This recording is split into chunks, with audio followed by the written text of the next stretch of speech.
Hello everybody, this is Jacob Hiller with the Jump Manual. Yesterday we posted a video called training for muscle size versus training for muscle strength. And we talked about the differences in training and how that affects the size of your muscles. And which one's going to be better for training your strength and which one's going to actually just make you bigger, which is fine too, if that's what you want. So we had several questions, and one of them I thought would be the best to address first.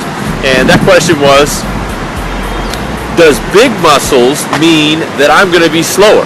So if I train for big muscles, will that necessarily make me slower?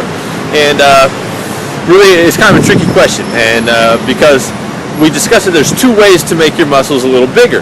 One way is to increase the actual fiber size of the muscle, and that will actually make your muscle bigger, but it will also make it much more functional. So the increases in size that happen to your muscle will actually make it much stronger, much faster, etc. However, we also talked about another type of training that makes extreme increases in muscle size, and that's by training the sarcoplasmic hypertrophy. And that will increase your muscle size, but won't necessarily increase your speed.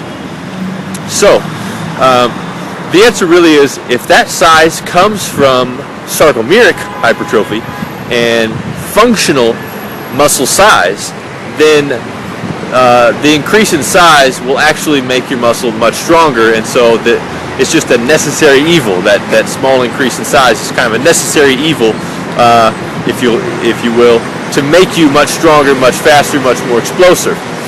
However, if you would like to gain a little more size that's non-functional, as long as it's not overboard, the difference in weight that it gives you in relative strength, so to speak. So yeah, it will make you a little heavier, and yeah, that might make you a little bit, you've got now more weight to overcome, because the whole reason you want to be strong is because you need to overcome the resistance of your own body weight.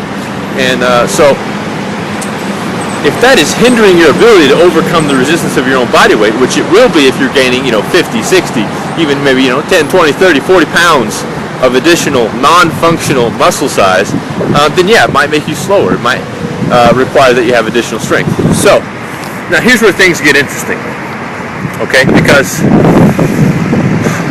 so you need to have that muscle strength, and there's really two ways in which additional size could slow you down. The one is, as we said, if you gain too much non-functional muscle mass.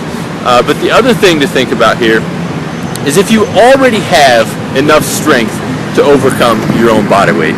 For example, with these keys right here, my arm is sufficiently strong to overcome this body weight. So the only thing that's stopping me from throwing these keys high in the air is the rate at which I can develop that force. It's not the limit strength of my arm. Okay, so really any additional strength to my arm is